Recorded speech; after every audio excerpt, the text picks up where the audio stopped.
10⁻⁹ മൾട്ടിപ്ലയറിലാണോ നോക്കാം. ഫിലമെന്റ് പിന്നെ ഈ മിഡ് റേഞ്ചിൽ തന്നെ വേണം. ഇത് കൂട്ടിയാൽ ഈ സാധനം അടിച്ചു. പിന്നെ ഈ ഓട്ടോയിലാണ് കിടക്കണമെങ്കിൽ മാനുവൽ മോഡിൽ ഇടണം. ഇത് ഓൾറെഡി അതിലേക്കും ആരെങ്കിലും പിടിച്ച് തിരിച്ചാലല്ലാതെ. പിന്നെ സ്കാനിങ് ഏറ്റവും മിനിമത്തിൽ. ഇതൊക്കെ സാർ സെറ്റ് ചെയ്ത് പോയതാണ്. അപ്പൊ അതിനെ നിന്നാൽ മതി. പിന്നെ അത് പിടിച്ചെടുക്കണ്ട. ഈ സെക്ഷനെ നമ്മൾ നോക്കണ്ട.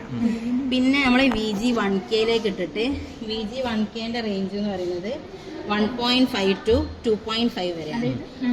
ഈ 1.5 ഇനിയിപ്പോൾ ഞാനിപ്പോൾ ഒരു 1.6 ഇട്ടാൽ 1.5 to 2.5 വരെ എനിക്ക് ഏത് റേഞ്ച് വേണമെങ്കിൽ ഇടാം. Next VG2A മാറ്റിയിടാം. അതെനിക്ക് ഒരു 7.5 മുതൽ 8.5 വരെയുള്ള റേഞ്ചിൽ ഇവിടെ ഇടാം. അപ്പോൾ ഞാനൊരു 7.6 സെറ്റ് ചെയ്ത്. ഇനി ഞാൻ VG2K ആണ്. ഇതിൻ്റെ റീഡിംഗ് ആണ് ഞാൻ എടുക്കേണ്ടത്. അപ്പോൾ ഏത് മുതൽ 0 മുതൽ ഏറ്റവും മിനിമം 1 ഇത് മുതലുള്ള ഈ മൈനസ് എടുക്കണല്ലോ. കറണ്ട് കാണണം, പ്ലേറ്റ് കറണ്ട് ഇങ്ങനെ നോക്കുമ്പോൾ വരും.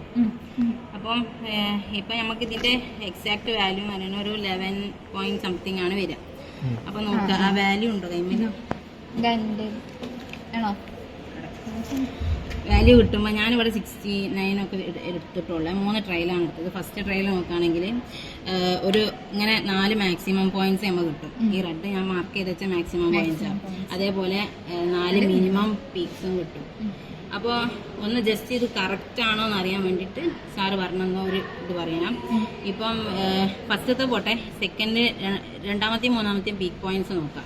ഇപ്പോൾ 40 to 51 അല്ലേ എൻ്റെ ഈ റേഞ്ച് VG2Kന്റെ റേഞ്ച്. ആ റേഞ്ച് എന്ന് പറയുന്നത് ഒരു 11 ഡിഫറൻസ് അല്ലേ, മനസ്സിലായോ?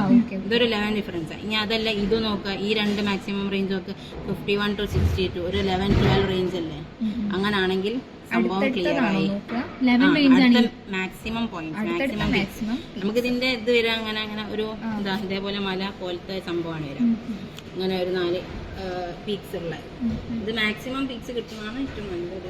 ഫസ്റ്റ് പീക്ക് ഒഴിവാക്കണമെന്നല്ല. അപ്പൊ നമ്മൾ കുറെ വാല്യൂസും കൂടെ എടുക്കേണ്ടി വരും. സെറ്റ്